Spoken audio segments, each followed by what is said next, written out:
Il y a un mois, j'ai investi dans un ETF à effet de levier, et aujourd'hui, il affiche déjà moins 21%. Est-ce que je vais le vendre immédiatement, tenter le tout pour le tout en réinvestissant, ou garder ma position malgré les pertes? Je vous révèle ma décision précise dans cette vidéo. Mais c'est pas tout. On va aussi analyser ensemble l'évolution complète de mon portefeuille. Immobilier avec Realty et la première brique, crypto, bourse, et bien sûr, cet ETF à effet de levier qui me donne des sueurs froides. Vous allez découvrir précisément combien j'ai gagné, combien j'ai perdu, et dans quoi j'ai réinvesti ce mois-ci. Moi, c'est Albert, un étudiant français en Suisse passionné de finance, et sur cette chaîne, je te partage des analyses concrètes, des comparatifs et des outils pour mieux gérer ton argent. Alors, si ce genre de contenu te plaît, n'hésite pas à t'abonner pour pas rater les prochaines vidéos. Alors, on va pouvoir commencer la vidéo en parlant du fameux ETF à effet de levier dans lequel j'ai investi. Donc, si vous avez suivi mon bilan du mois dernier, vous savez que j'ai investi dans le TQQQ, qui est un ETF à effet de levier sur le Nasdaq x3. Comme vous pouvez l'imaginer, déjà que le Nasdaq c'est quand même assez risqué, le Nasdaq x3 c'est encore plus risqué.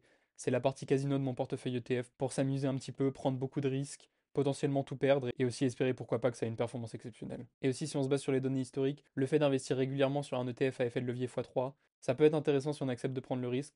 J'ai fait une vidéo là-dessus, je vous la mets dans la fiche en haut à droite. Mais en gros, le fait de faire du DCA sur un ETF à effet de levier x3, ça va un petit peu lisser la volatilité extrême de l'ETF et donc potentiellement baisser le prix moyen d'acquisition. Et sur le long terme, ça peut être très profitable si ça nous permet de lisser la volatilité tout en profitant de la croissance exponentielle. Mais c'est quand même une stratégie très risquée, je la recommande pas à tout le monde. Si jamais ça vous intéresse, allez voir ma vidéo et aussi faites vos propres recherches parce que vous êtes responsable de vos propres investissements. Maintenant, si on revient sur mon portefeuille et sur ma performance avec le TQQQ, j'avais investi 300 $ en février et là j'ai réinvesti 200 $ en mars. Et si on regarde la performance de cet investissement, c'est pas joli joli. Vous voyez que j'ai acheté 7 parts de l'ETF pour un prix moyen de plus de 72 $, 72,50, et le prix actuel est de 57 $. Donc ça fait quand même une perte de 21% en seulement un mois, en sachant qu'il y a quand même 200 $ que j'ai investi il y a quelques jours, et ça fait une perte de plus de 100 $ sur un mois. Et maintenant je dois prendre ma décision, est-ce que je continue d'investir dedans tous les mois comme le prévoit ma stratégie, ou alors je laisse tomber et j'abandonne tout parce que c'est trop risqué? Quel choix vous pensez que je vais prendre? Bah bien sûr que je vais continuer, vous voyez déjà que j'ai réinvesti 200 $ en mars, et c'est pas quand ça baisse qu'il faut décider d'arrêter sous le coup des émotions, c'est tout le contraire justement, c'est là qu'il faut en profiter pour acheter plus bas et réduire son coût moyen d'acquisition. Donc je continue et je pense que je vais essayer d'investir 200 $ par mois à partir de maintenant. Ça représente environ 10% de mes investissements mensuels en bourse, donc je pense que c'est une part que je me permets de risquer. Les 90% restants sont en ETF MSCI World, qui est beaucoup moins risqué, et j'accepte cette volatilité sur 10% de mon portefeuille. Donc je vais continuer, je vous tiendrai au jus de l'évolution de cette position. Maintenant qu'on a discuté si je devais garder ou non de cet ETF, on va pouvoir passer à la partie principale de cette vidéo, c'est-à-dire mes revenus, mes investissements, l'évolution, combien j'ai gagné, combien j'ai perdu ce mois-ci. On va commencer par mes revenus du mois. Alors le premier revenu, comme je vous ai dit, je suis encore étudiant et j'habite en Suisse, et vous savez, en Suisse, la vie est très chère. Donc mes parents m'envoient 1 250 € par mois pour payer mon loyer, mes courses, etc. Ça n'a pas changé. Ce qui a changé maintenant, c'est que je suis en stage de fin d'études dans une entreprise, et donc je suis payé un salaire suisse, et ce qui fait une grosse différence dans mes revenus ce mois-ci. Et même si c'est un salaire de stagiaire, c'est beaucoup plus élevé que ce que j'aurais pu avoir en France. Et ce salaire est donc de 3115 francs net après les charges, les impôts, etc. Ce qui correspond à peu près à 3200 €, ce qui me fait un revenu total ce mois-ci de 4520 €, ce qui est vraiment pas mal, et ça devrait rester à peu près stable les prochains mois tant que je fais mon stage. Ça, c'était les revenus, on va pouvoir passer à l'évolution de mon patrimoine. Déjà, petit rappel, si vous n'avez pas vu la vidéo du mois dernier, à la fin du mois de février, j'avais fini avec 79 000 €, avec une perte de plus de 6 000 € sur le mois, donc c'était un mois très compliqué. Et vous verrez que le mois de mars n'a pas forcément été meilleur. Déjà, je vais vous montrer les investissements que j'ai fait ce mois-ci. Je vous ai déjà montré mes investissements dans le TF à effet de levier, mais j'ai aussi investi 1800 € de plus ce mois-ci en ETF, et je vous montrerai dans quoi. Ensuite, j'ai investi 500 francs en crypto, j'ai retiré à peu près 60 € de la première brique, et je vais essayer d'investir à peu près 500 $ sur le mois sur Realty. C'est une estimation parce que sur Realty, ça dépend pas mal des ventes qu'il y a et qui sont proposées, et je peux pas forcément investir le montant que je veux sans trop toucher à ma diversification. Donc je vais essayer d'investir 500 $, mais c'est pas sûr à 100%. Et ça fait un total d'investissement sur le mois d'à peu près 3 000 €. J'essaie d'utiliser l'argent que m'envoient mes parents pour vivre et d'utiliser tout l'argent de mon stage pour investir et pas forcément augmenter mon style de vie. Je préfère investir et profiter dans le futur des fruits de ces investissements. On va déjà pouvoir regarder la valeur actuelle des deux premières catégories d'investissement qui m'intéressent le moins, c'est-à-dire Brix et le cash. Et on constate que Brix, j'y ai pas touché, et le cash, il y a à peu près 300 francs de plus dessus. Pas grand chose à dire de plus là-dessus. On va pouvoir passer à Realty. Si vous connaissez pas, Realty, c'est une plateforme pour acheter de l'immobilier fractionné, c'est-à-dire une petite partie d'une maison, d'un immeuble, etc. C'est un petit peu comme les SCPI, sauf que dans Realty, on choisit les propriétés sur lesquelles on investit, alors qu'en SCPI, on n'a pas le choix, tout vient en lot. Et ce mois-ci, j'ai investi sur 5 propriétés différentes. La plupart sont à Détroit, il y en a 4 sur les 5 qui sont à Détroit. C'est normal, c'est la majorité des biens à Realty qui sont à Détroit parce que l'immobilier là-bas est quand même assez attractif, vraiment pas cher et avec des rendements potentiels assez intéressants. Et ensuite, j'ai aussi investi sur une propriété au Texas. C'est un petit peu plus cher et le rendement est un peu moins intéressant, mais ça permet de diversifier et de ne pas avoir tous ces investissements à Détroit. Et au total, j'ai acheté 7 parts à 50 dollars la part, donc à peu près 350 dollars ce mois-ci. Je voulais investir un peu plus, mais j'ai pas pu parce qu'il n'y a pas eu de vente assez intéressante. Et en général, j'essaie de ne pas prendre plusieurs parts des maisons individuelles pour être le plus diversifié possible. Donc j'ai acheté ces 7 parts et j'arrive à la fin du mois avec une valeur de toutes mes parts cumulées de plus de 4800 euros. Ça progresse, j'ai un peu plus de 103 parts.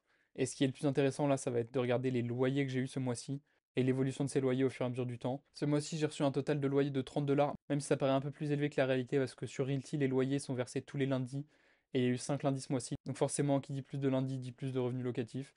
Mais on est quand même à 30 dollars. En ce moment, je touche à peu près 6,30 $ par semaine, donc à peu près 1 dollar par jour. C'est vraiment cool de voir l'évolution.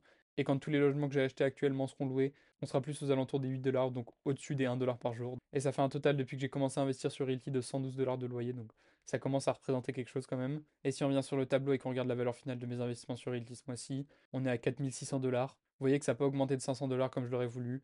J'ai pas eu les opportunités pour investir et j'avais pas envie de sacrifier la diversification, mais ça progresse doucement mais sûrement. Ensuite, on peut passer à la première brique. Sur la première brique, j'ai presque 6200 euros investis sur à peu près 30 projets. J'ai arrêté d'investir sur la première brique il y a quelques mois, je pourrais vous expliquer pourquoi dans une vidéo si ça vous intéresse. Et ce qui commence à me faire peur avec cet investissement, c'est que les remboursements deviennent de plus en plus faibles. Par exemple, en octobre, j'ai été remboursé de plus de 500 euros, alors que là en mars, c'est vraiment très faible. J'espère que ça va se régler rapidement et je vais pouvoir accéder à mon argent de nouveau. Et ouais, ce mois-ci, j'ai eu 37 euros de capital remboursé et 19 euros d'intérêt. C'est toujours ça de prix, mais sur les 6200 euros investis, j'espère que ça va vite se déboucler. Et à la fin du mois, on a une valeur finale pour la première brique de 5880 francs. Vous voyez que c'est même plus que le mois dernier, alors que j'ai retiré 60 euros. Ça, c'est simplement dû au taux de change. Je calcule mon patrimoine en francs suisses parce que j'habite en Suisse. Mais la plateforme, la première brique, c'est en euros. Donc forcément, il y a des différences au fur et à mesure des mois, mais la valeur en euros, elle est là, bien diminuée. C'est tout ce que j'allais vous dire pour la première brique. On va pouvoir passer à mes investissements en crypto. Alors ce mois-ci, j'ai investi 500 francs en crypto, donc 450 sur le Bitcoin et 50 sur l'Ethereum. Ça peut paraître un peu disproportionné d'investir quasiment que sur le Bitcoin et seulement 10% sur l'Ethereum. C'est juste que dans mon portefeuille, la part d'Ethereum est un peu trop élevée, je trouve, par rapport au Bitcoin, et que le Bitcoin, c'est vraiment le cœur de ma stratégie de crypto. Dans ce cas, vous devez vous dire pourquoi pas tout investir en Bitcoin. C'est juste qu'en ce moment, le prix de l'Ethereum est assez bas, donc j'essaye d'en profiter pour un petit peu lisser ma position. Je pense qu'au global, je dois être en perte sur l'Ethereum, et donc j'essaye de baisser un peu mon prix moyen d'acquisition. Et c'est pour ça que j'investis 50 francs dessus. Et ce mois-ci, ça a encore été compliqué pour les investisseurs crypto dont je fais partie. Une perte de 7% sur le portefeuille. Je pense que la majorité de la perte, c'est l'Ethereum. Et je finis le mois avec une valeur cumulée de toutes mes cryptos qui passe à 22 000 francs, alors qu'on était plutôt à 23 000 le mois dernier. Donc j'ai perdu 1000 francs en sachant que j'en ai investi 500 de plus. Ça fait une perte de 1500 francs. Ça fait mal, mais c'est la vie. Et on va pouvoir passer à la catégorie finale, celle qui a le poids le plus important dans mon portefeuille, c'est les ETF. Comme je vous l'ai dit au début de la vidéo, j'ai investi 200 dollars sur le TQQQ, donc à peu près 200 euros. Et j'ai aussi investi 1800 euros sur un ETF du MSCI World, ce qui fait un investissement total en bourse de 2000 euros à peu près. Et comment le portefeuille s'est comporté ce mois-ci? Bah très mal, on a une perte de un peu plus de 7% sur le mois. Je fais même un peu moins bien que le S&P 500. C'est encore un mois difficile et j'arrive à une valeur finale à la fin du mois pour mes ETF d'un peu moins de 38 000 francs, alors qu'on était à presque 39 000 le mois dernier et que j'ai réinvesti 2000. Donc ça pique beaucoup. Et ce qui fait pour finir un patrimoine total à la fin de ce mois de mars de 73 000 francs, ce qui correspond à un peu moins de 76 500 euros. Et ce qui fait que mon patrimoine a baissé de presque 3 000 euros ce mois-ci, en sachant que j'ai réinvesti quasiment 3 000 euros, donc ça fait presque une perte de 6 000 euros. Quasiment la même perte que le mois dernier, l'année commence assez mal. Mais si on prend un peu de recul et au lieu de regarder seulement le mois dernier, on regarde l'évolution sur près de 2 ans, le résultat est très différent et je ne regrette pas du tout d'investir. Même si quand même depuis que j'ai commencé à investir sérieusement et à traquer mon patrimoine tous les mois, c'est la première fois que j'ai 2 mois de baisse consécutive et surtout de manière assez violente. Mais c'est comme ça, c'est le risque avec les investissements. Et si on veut quelque chose d'un peu plus positif qui a tendance de progresser de mois en mois, c'est les revenus passifs. Ce mois-ci en revenus passifs, j'ai eu les intérêts de la première brique et les loyers realty, et ce qui fait un total d'un peu plus de 47 euros.